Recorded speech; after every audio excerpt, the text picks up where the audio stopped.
This episode of From Tops to Bottoms contains strong language, content of a sexual nature, and talk of violence and queerphobia. Hello guys, gals and non-binary pals. Welcome to another episode of From Tops to Bottoms. I am Cassie. And I'm Sam. And today we're going to be talking about Pride Month because as this is filmed, it is June.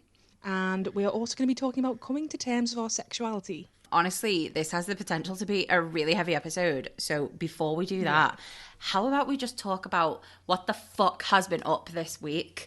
Right. What have you done?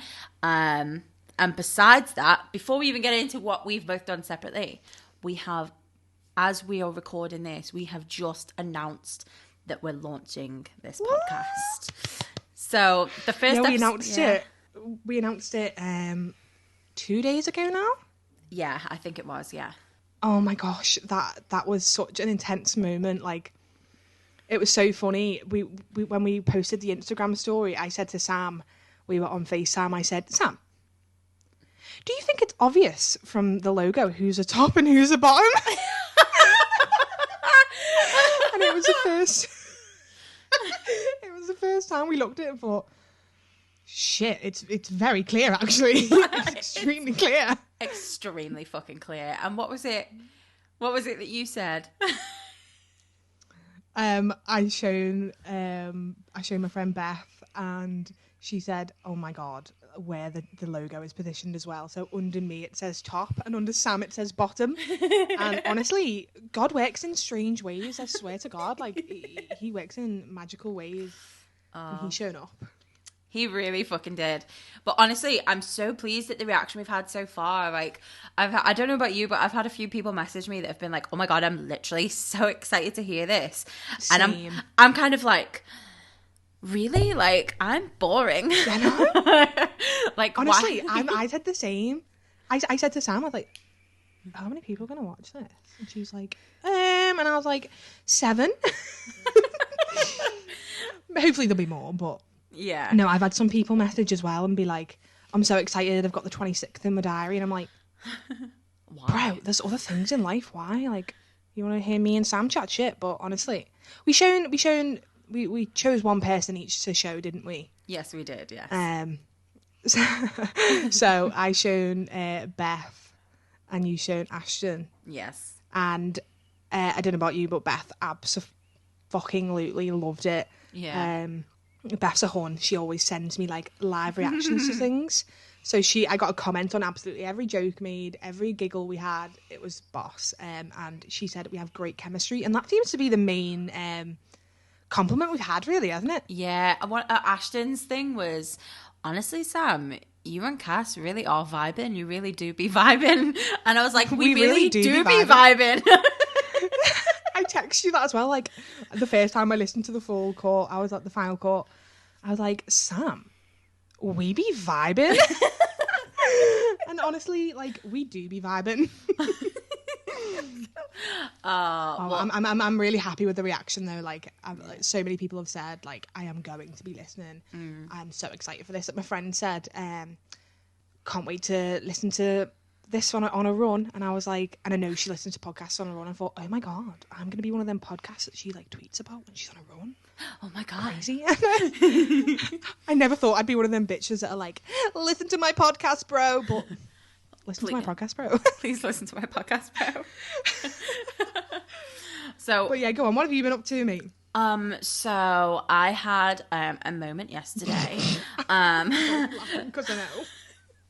Go on, why are you laughing? Because I know what you did, mate. I know what you did. So, yesterday I crashed my moped, which is not great. And I'm a little bit sad about it. So today, to pick myself up, I shaved part of my head. Oh, now, gosh. honestly, I love it. I absolutely love it. And I know your opinion. Can we just clarify where you've shaved? She's not actually shaved. Oh, yeah. I really... Jesus Christ. I should probably think about the fact that a lot of people are just going to listen to this and they're not going to see it. Because I'm showing you on camera. But I've given myself, my friend Ashton, helped give me a slight undercut. I'd say it's about 1.5 inches that I've actually shaved, like, from the nape of my neck up. So it's not that big, so it doesn't feel like too much of a commitment. But yeah, I love it. I love it. I love it. I think it's great. I mean, whatever you're happy. Do you? Do you? I mean, I know you, and I know you're gonna regret it. And I remember when I suggested me doing it, and you were like, and I just know that at some point you're gonna go, why did I do that? Why did I do that? No, And if you remember though, when that day comes, if you remember when you shaved that slit in your eyebrow, when you were talking to me about doing it, I was like, Cassie, don't do it, you fucking idiot. Honestly, please don't do it. It's going to look ridiculous. And then you did it. And I was like, honestly, bro, your eyebrows are popping. I'm like, I love it. I love it. I think it looks great. So I think maybe it just needs to grow on you. And then I'll shave it off. I know, I like it. I like it. I'm just more, I like it. Right, let's not get it twisted here. I like it. What I won't like is you crying to me on FaceTime when I just woke up. You going, why did I do that, Cassie? Why did you let me do that when I didn't let you do that? Ashton let you do that. So if you're listening, Ashton, don't be getting me in shit with Sam, okay? I'm not clearing up this mess, all right? What about you? What have you been doing while I've been shaving part of my head? So maybe a week ago, I organised a protest for the Black Lives Matter movement in Wallasey. Yes, you did, bitch. Me and my really good friend Jade were like, so I live by Liverpool, and like across the water, and they have had a couple of protests, but we wanted like Wallasey to show their support. So we organised a protest, and we thought it would just be like 10, 20, 30 of us, but like an insane amount of people came. I'm really bad with people and numbers. So I don't know how many people it was, but some people said 300, some people said 500. I have no idea. But it was insane. Like, it was so lovely, and I was so proud of Wallasey, and I was so proud of Jade for doing it. It was really good. So yeah, that's what I've been up to. The pictures looked honestly amazing, and I'm really sad that I couldn't have been there because obviously it's a bit of a flight for a protest, but like, I'm so proud of you, and I'm so proud of what you and Jade did, and it looks like you had an amazing turnout. And everyone always goes to the protests in Liverpool, but no one thinks to hold one for Wallasey. And yeah. Honestly, it was like it was terrifying because I did a speech, and I kind of like came out to the whole of Wallasey, and everyone knows I'm gay anyway. But like, this was like fully coming out to everyone because I mentioned Pride Month and Marsha P. Johnson and how she's a trans black woman that gave us our rights essentially, and that's why I feel indebted to black people, and that I think that's why queer people should be more than supportive and should be actively wanting change for black people. But to mention that and to get my passion across, I obviously had to say that I was queer. And there was a lot of family there and a lot of friends, and there was an ex-partner there, which was just stunning for my nerves. Honestly, like, when I seen them show up, I thought, oh, fuck.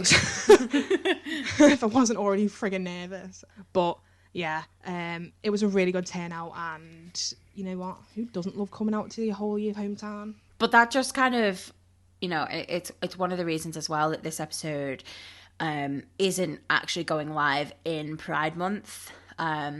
Because with everything going on, it just didn't feel right to release this any earlier than we have.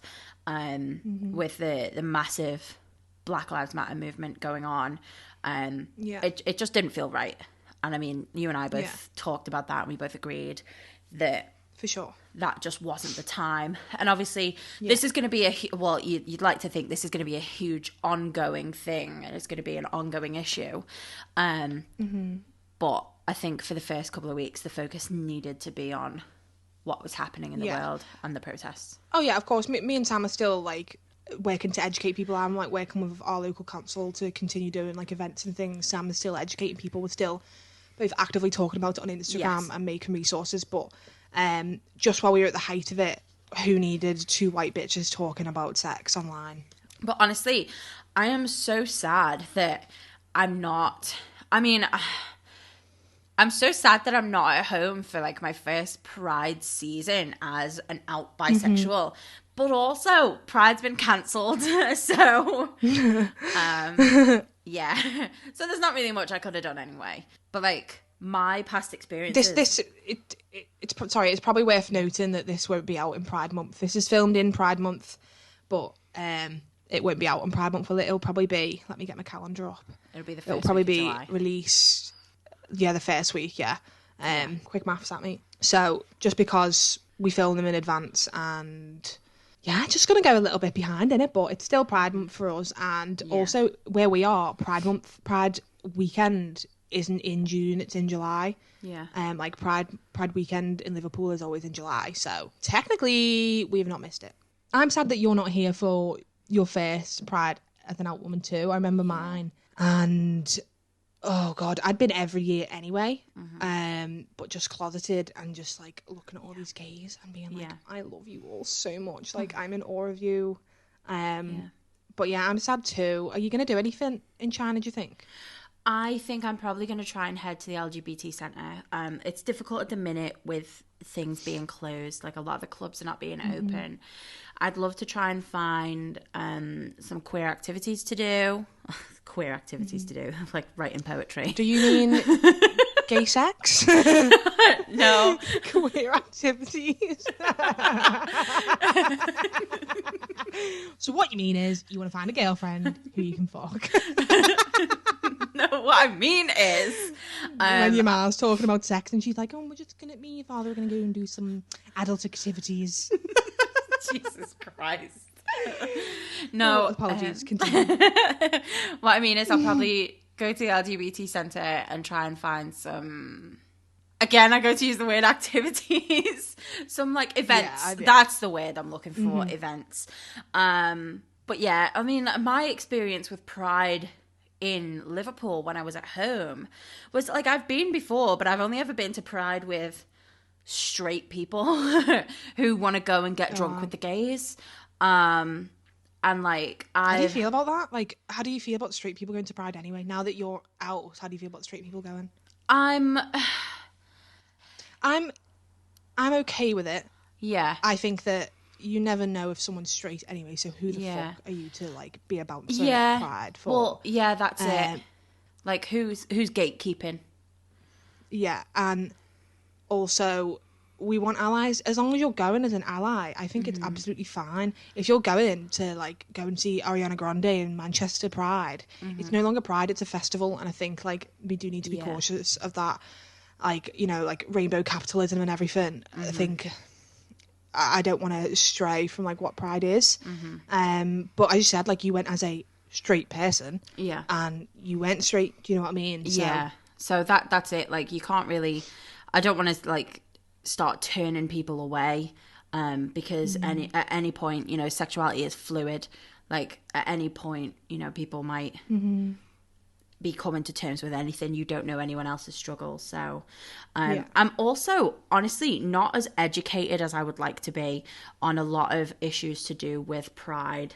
And I feel like that's part of sort of the process that I'm going through at the minute, is educating myself on a lot of issues that I've been very ignorant to in the past, because this is something that I've not dealt with before. It's something I've never really talked about before.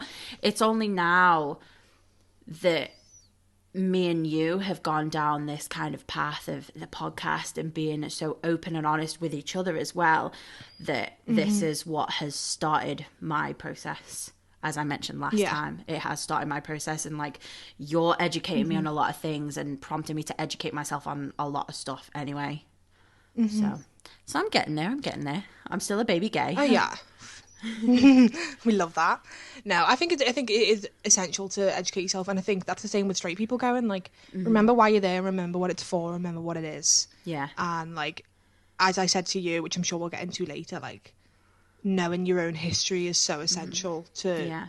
I think anyway, like to being grateful for how you have your rights and things like that. I think it really is essential, but. I'm sad that Pride's cancelled too, to be honest.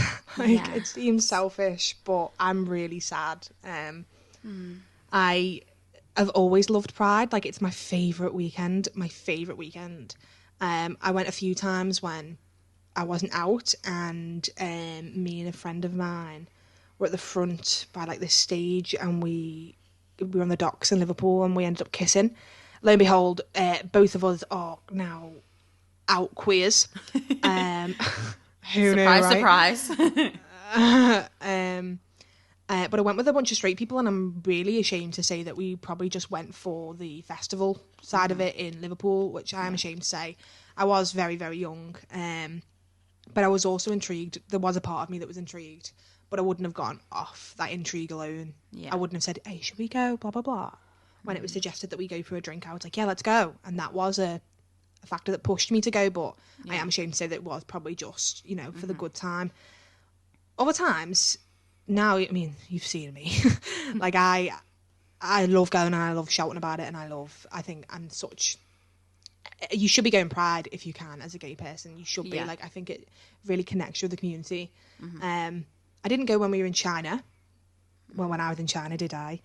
And I warned you throughout the year, didn't I? It's going to be an emotional weekend, Sam. Yeah, that was something as well. You said to me a couple of times, and I genuinely didn't get it. And this was when I was still kind of closeted. Like I'd said to you, like, I'm bisexual, but I really don't think like it's that big of a deal. I've never seen an issue I've never really thought about coming out or anything, because it didn't really matter. And you were like, honestly, I'm going to be real upset during Pride weekend. And I was like, why? And you were like, honestly, Sam, just prepare yourself. And like, I just sort of like kind of brushed it off a little bit, and you were... I don't want to use the word devastated, but you were in fucking bits that you weren't in Pride. And the guilt. I felt like I was just like, I don't know, mixed emotions. I just felt guilty. I felt like FOMO, I guess. And I just felt like, what am I doing? Like in China, where it's really not okay to be queer, like openly queer. And I'm here rather than in my hometown celebrating me and like my queer brothers and sisters. And I just felt really, really guilty.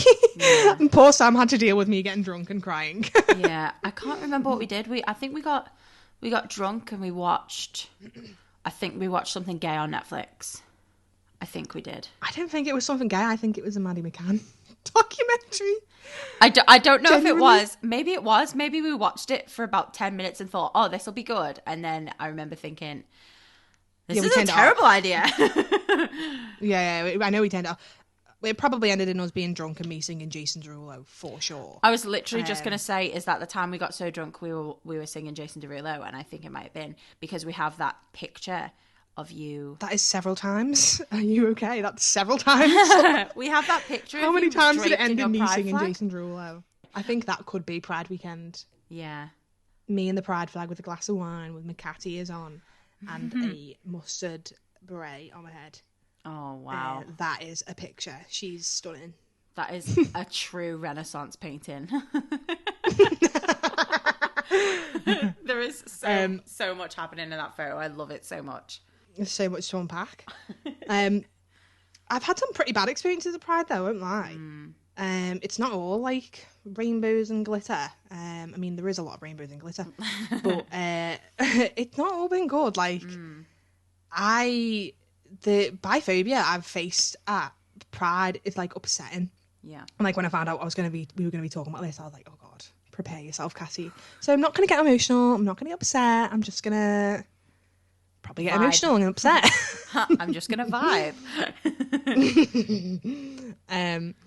But yeah, like there was a time when I think one of the first times I noticed, not noticed it, but my friend was called the F Slayer, and I was so enraged that someone did this. And then he swilled him with a whole pint of beer. Wow. Like poured a whole pint of beer over his head. And I was so devastated that he'd just been called that, and then literally beer from the top of his head like down. I was just devastated, so I went and punched him in the face. And yeah, it was so intense. Like, it wasn't even like, haha, she's just punched someone in the face because they've been a rat to her mate. It was like, he fucking needed that. Yeah. Like, he fucking needed it. And I felt like, I don't think I would have, probably bad, I don't think violence is the answer, but it was just so devastating for me to see him so upset. We had such good Pride, and it was the end of the night, and like, it was all because he was wearing makeup, and it was just really, really sad. I hated it. So was this in the actual Pride celebration that this happened, or was it as you were going home? No, so like there's a daytime march and stuff, isn't there? And then you have an evening. There's like events on in like bars and stuff. Yeah. We were walking through Met Quarter in Liverpool, so like we had walked out of Gay Town, and then we were by Met Quarter, and I think we were getting a taxi, so it was the end of the night. Yeah. And which I'm really pleased for, because if that had happened at the start of the night and ruined his pride, I think I would have had to. There would have been hell to pay, man. But yeah, we were going to be getting a taxi in like half an hour. And he started shouting stuff at us, and I was like, ignore him, babe, like ignore him. I think he called me like a rug muncher. And then he just came over to us while we were waiting for the cab, and then like just started, he was just relentless, to be honest. He wouldn't give up, and that's what annoyed me, because it was like, what are you actually getting from this? You're standing there and you're just going on and on and on and calling him name after name. And then as soon as he, like, I don't know what it was that topped it off for me, but he said something that included the F slur, and then like laughed like in his face, and then poured the beer on him, and I just fucking decked him. That is absolutely disgusting. Isn't it awful? And then we got a cab home, and I was like, stay at mine, mate, like I don't need to be alone. But he just wanted to be at home. So we ended up staying at his house, and honestly, like, the emotional hangover from that day was really, really sad. Like, it was just horrendous. Another time I've had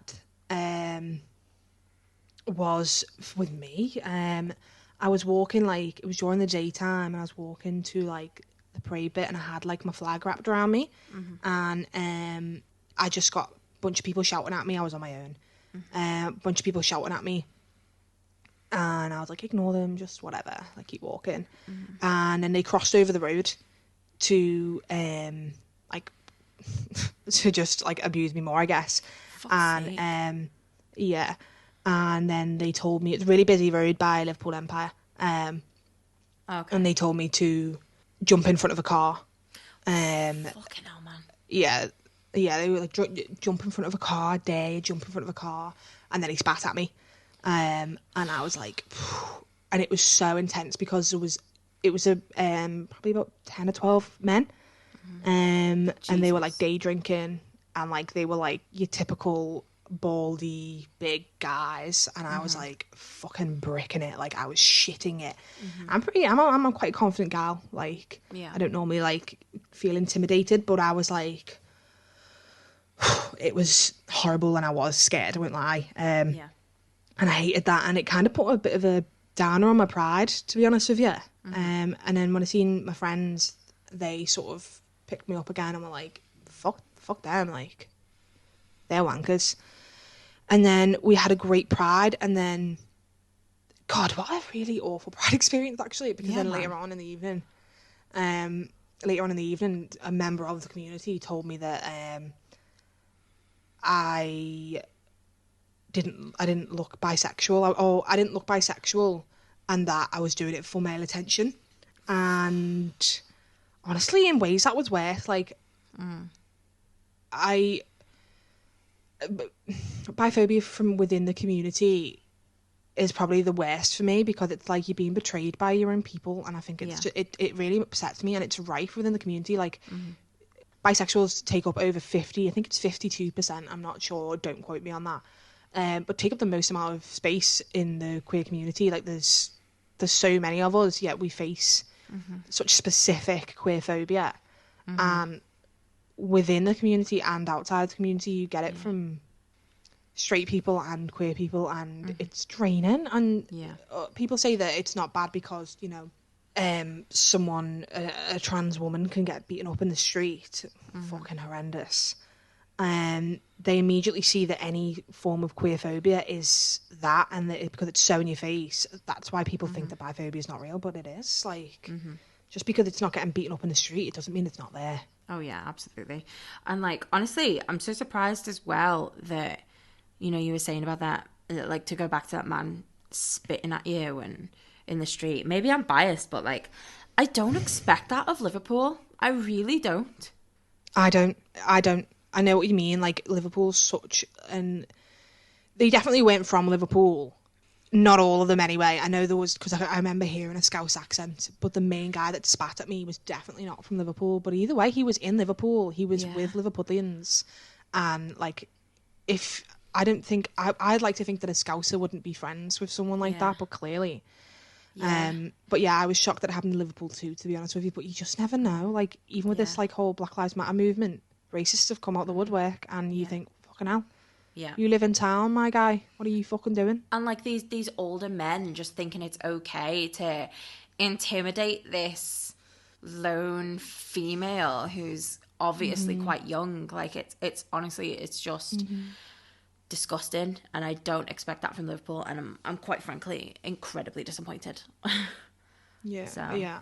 I didn't even tell my parents. I was pretty young at this point. I didn't even tell my parents because, well, that's probably a story for another day, but I just didn't. I just dealt with it on my own. I was like, just want to say though, if people are listening to this and they're considering going to Pride next year, it's not always like that. Oh no. Like it's very rare that happens, and don't let it stop you from going. If you don't feel safe going, then don't. If you don't feel comfortable going, then don't. Like, no one's going to force you to. But just know that, like, that's not always the experience. I've had some incredible experiences at Pride. It's my favourite time of the year. It's generally a very safe space. Yeah, you're right. It is a safe space. But as you said, Liverpool's such a welcoming city that it was a shocker. But yeah, I don't expect to be spat out without consent, honey. And like, honestly, I'm just, because like, I'm genuinely quite shocked at the amount of biphobia within the community as well. Because obviously this is something I'm quite new to. I haven't involved myself with the community much until now. And obviously hearing your stories and hearing other people's stories, I realise it's actually quite a big issue when, you know, we're fighting against the whole stereotype of doing it for male attention, and like it really doesn't help with that internalized biphobia that all of us are dealing with. Honestly, it because you get it for so long when you closet it, or when you're not out, or when say if you're not aware of it yet. You've had it for so long, you've heard it for so long, that when it's time to come out, you question it and you think, am I? Or you don't really know what to do. And like, recently I put on my Radical Love Instagram the Bi History highlight that I did. And I left a box, didn't I, for comments, and someone said I didn't know that biphobia was a thing. And that's like no shade to her. She's a stunning, lovely girl, and I was so happy that she enjoyed the Bi History highlight, and I was so happy that she voiced that she didn't know. And she did state that it was out of ignorance, and she was so happy to learn more, which was just lovely to hear. But stuff like that is biphobia in itself. Like, she's not outright homophobic or queerphobic by any means, but it's just how we've been socialised, and we've taken that in for so long that like it is ingrained within us. And obviously it's totally up to you to speak about, but you've been having them issues too, haven't you? Recently. Very much by the way, we have discussed that we were going to discuss that. I'm not just outing Sam. she's not just baiting me out, but I have too, and like I still do, and I've been like an out queer for a while now, and you always will, and it probably is just the biggest kick in the tits when it's from the community, because our Brenda, she made the first Pride March after Stonewall. She was a bisexual woman. So she's another reason why we have Pride, and she was bisexual. So how you can't deny us of our validity, because bitch, we here. But like as you mentioned, like biphobia is something that I'm really, really struggling with at the minute. Like my own internalized biphobia, because like I only came out to my parents and my close family and friends maybe 2-3 months ago. Bear in mind, I'm just about to turn 29, so that's nearly 30 years of not dealing with this stuff that I'm suddenly having to start to unpack. And like, as I mentioned before, like I remember saying to you, like, yeah, I'm bisexual, but I don't like to think of it as that big a part of an identity. And the reality is, your sexuality is a big part of your identity. It is. And it's now this whole new thing that I'm living. And I can't help but have that nagging feeling that I'm faking it for male attention. Like, maybe I'll seem cooler if I have this sexuality. Maybe I'm wearing my Doc Martens through the whole of summer. Not because I'm gay, but because I like to look cool. But like, it's something that I'm really having a hard time with at the minute, and I'm trying to educate myself. And I am very hard on myself a lot of the time. And like one thing that you said to me, and people have said to me, is that I need an adjustment period, and like I'm just going through that now and trying to deal with that now and unpack that biphobia that has been ingrained in my brain for nearly 30 years, and being like, actually, Sam, you are into women sometimes, you know, that's okay. You're not faking it. Just because you're not into all women doesn't mean you're not into women. And But are you into all men? No. Exactly. And but you know why that is? Why? Like, you just said that it's not a big part of your identity. But you've got to remember, when straight people say that, you know, stop making, like, we get it, you're gay.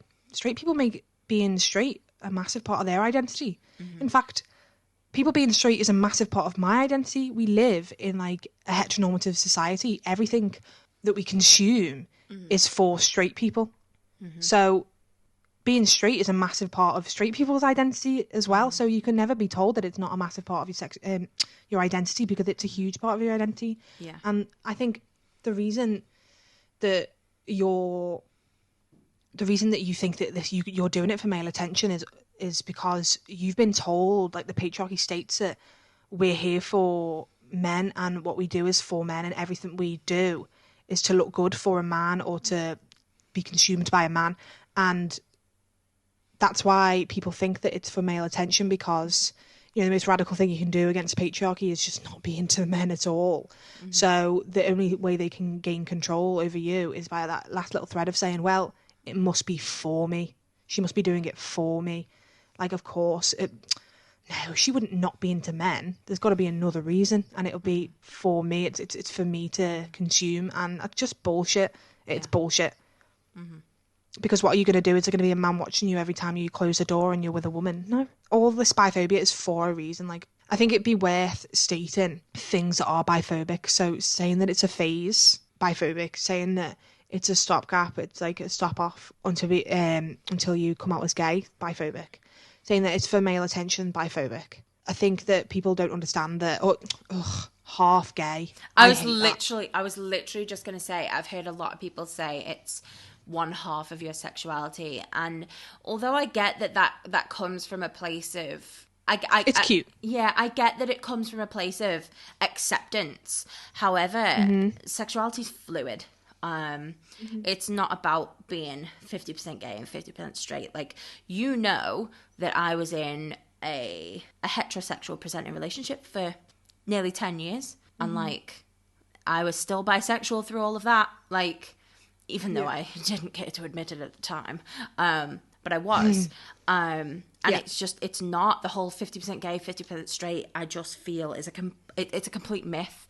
Because it's not. Yeah. You don't, like, wake up and think, oh, today I'm into dudes, or oh, today I'm into women, or like, or, you know, it just doesn't happen. It doesn't happen. Yeah, I worked with a bunch of people, and a few of them were bisexual, and they go, yeah, I'm half gay, and I know that it's okay for them to say it because they themselves are queer, but I wanted to say, like, that's your internalized biphobia. Whether you know it or not, I know that that's not a bad thing for you saying that, but it's harmful. You're not 50% gay. I use gay as an umbrella term personally. Yeah. Gay rights, gay pride. It's an umbrella term. So I would put myself under the category as gay. To say I'm half gay, you're taking away like my right to be here, my right to be in this community. Like, oh, you're kind of half here, and by the way, you're only here when you actually look gay. Like, you've got to be queer enough to be here. And I think that, like, again, that's something me and you've discussed, like, am I queer enough? Yes. It's just such a huge thing with that. So the 50% gay thing does play into it, and you've got to be careful, because then there's people like you and I that, oh God, sorry, Lady Gaga song came into my head when I said you and I. Christ. No, apologies, that's gay. let's get back on track. People like you and I, like, then have that worry that, am I queer enough? Like, do I have to shave a slit into my eyebrow to look gay? Do I have to cut half my hair off? Exactly. And, like, no, that's not why I did it.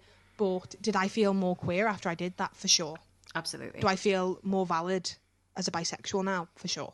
And that's really upsetting. Yeah. And I think, like, that's like a breakthrough that me and Sam sort of had together when you opened up to me the other day on FaceTime.